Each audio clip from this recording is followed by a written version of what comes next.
আমি সেই মেয়ে। যাদের কবিতা আমি গ্রহণ করেছি তারা হলেন কবি সুনীল গঙ্গোপাধ্যায়, সুবোধ সরকার, শুভ দাশগুপ্ত, রবি ঠাকুর, সুবোধ সরকার, আমি তৃপ্তি ভট্টাচার্য, মল্লিকা সেনগুপ্ত। শুরু করছি আমি সেই মেয়ে। মা, তুমি কেমন আছো? আমি ভালো আছি। আমার জন্য চিন্তা করো না। তোমাদের ঘরের চালে নতুন ঘর দিয়েছো, আমাকে বিক্রি করে দিয়ে যে ৬,০০০ টাকা পেয়েছিলে তাতে একটা গরু কেনা হয়েছে। তো সেই গরুটা ভালো দুধ দেয়। আমার মতো মেয়ের চেয়ে গরু অনেক ভালো। বাড়িতে কন্যা সন্তান থাকলে কত জ্বালা। দুবেলা ভাত দাও রে, শাড়ি দাও রে, বিয়ের জোগাড় করো রে। আমি কি বুঝি না? সব বুঝি। কেন আমায় বিক্রি করে দিলে তাও তো বুঝি। খুব ইচ্ছে হলো একবার বাড়িটা দেখে আসি। রথতলা মোড়ে আসতে দাদা আমাকে বলল, হারামজাদি কেন ফিরে এসেছিস? আমি ভয় পেয়ে বললাম, একবার শুধু দেখতে এসেছি। আমি মায়ের জন্য কোনো টাকা এনেছি। দাদা টেনে একটা চড় কষালো আমার গালে। আমার বিক্রির টাকা হকের টাকা, আর আমার রোজগারের টাকা নোংরা টাকা। আমাকেও দূর দূর করে তাড়িয়ে দিল। আমি তো দাদার উপর রাগ করিনি। আমি তো আর দাদার বোন নই, তোমার মেয়ে নই, তুলির দিদি নই।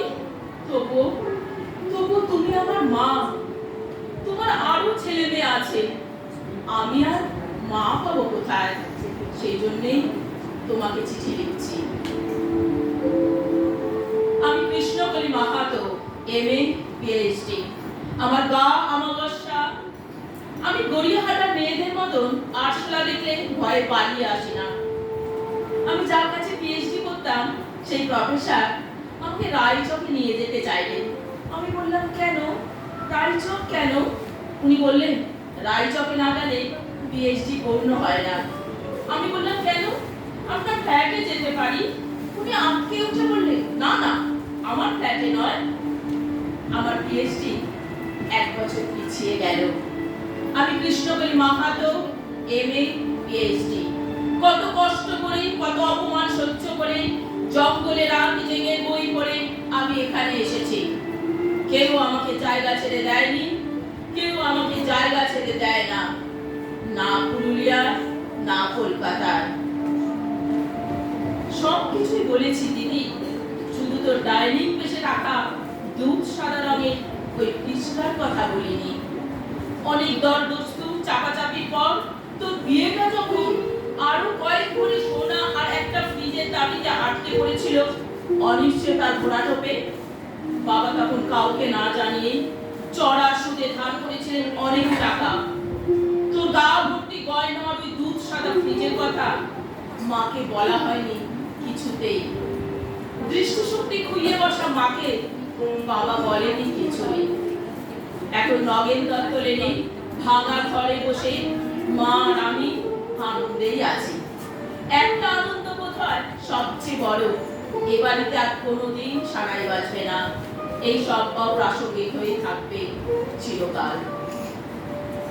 আমি অন্তঃপুরে মেয়ে, চিনবে না আমাকে। তোমার শেষ গল্পের বইটি পড়েছি শরৎবাবু, বাসি ফুলের মালা। পায়ে পড়ি তোমার, একটা গল্প লেখো তুমি শরৎবাবু, নিতান্ত সাধারণ মেয়ের গল্প, যে দুর্ভাগিনীকে দূরের থেকে পাল্লা দিতে হয় অত্যন্ত 5-7 জন অসামান্যার সঙ্গে, অর্থাৎ সপ্তরথিনীর মা। তাকে জিতিয়ে দিও আমার হয়ে। পড়তে পড়তে বুক যেন ফুলে ওঠে। ফুলচন্দন করুক তোমার কলমের মুখে। বিয়েতে 51টা শাড়ি পেয়েছিল মেয়েটা। অষ্টমঙ্গলায় ফিরে এসে আরো 6টা। এত শাড়ি একসঙ্গে সে জীবনে দেখেনি।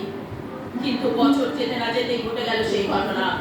শাশুড়ি পরিয়ে দিয়েছেন তাকে সাদা থান, কিন্তু সেই থানও এক ঝটকায় খুলে নিল 3 জন পাড়ার মোড়ে। একটি সদ্য নগ্ন বিধবা মেয়ে দৌড়াচ্ছে আর চিৎকার করছে, বাঁচাও বাঁচাও বাঁচাও। পেছনে 3 জন, সে কি উল্লাস! নির্বাক পাড়ার লোকেরা। বিয়েতে 51টা শাড়ি পেয়েছিল মেয়েটা। ছোট্ট মেয়েটা একটা বাটি নিয়ে চলেছে, একটু খেতে দাও, একটা পয়সা দাও বলতে বলতে। হাজার হাজার পথিক মানুষ তাকে ফেলে এগিয়ে চলেছে। এরা একবারও চিন্তা করে না এই শিশু যে মানব সন্তান, যার সন্তান সেও হয়তো চলেছে ঠোঁটে রং আর সরুভিতে ব্লাউজ পরে। এদেরই পাপের বোঝা হয়ে চলেছে এই অপ্রস্ফুটিত শিশু কন্যা। সাধারণ মেয়ে নিজের জোরে আমি অর্জন করেছি পায়ের তলার মাটি, মাথার আকাশ। কয়েক হাজার মেয়ে সাধারণ ছড়িয়ে পড়েছি নিউজ রুমে, করিডোরে, কম্পিউটারে, বিশ্ববিদ্যালয়ে, স্কুলে, কলেজে। ছেলে মেয়েদের স্কুল সিলেবাসে, রান্নার টেবিলে, হারমোনিয়াম থেকে হারবার পর্যন্ত অনার্স চলাফেরা এখন আমার। কাঁচরাপাড়া গলি পথ পেরিয়ে ক্যালিফোর্নিয়ায়, পাড়ার ফাংশন থেকে পার্লামেন্ট ঘরে। আমাকে এখন আর চাপা দেওয়া যায় না। ঘর বাহির থেকে প্রেম প্রতারণা, স্বামী শাশুড়ি থেকে বিশ্ব উষ্ণায়ন, ছোট পরিবার থেকে বড় কাজে টানা পড়ে নিপুণ ভাবে সামলে নিই আমি দশভুজা। মালতী এক হারিয়ে যায় না কোনো এক নরেশের উপেক্ষার মেঘে। নমস্কার।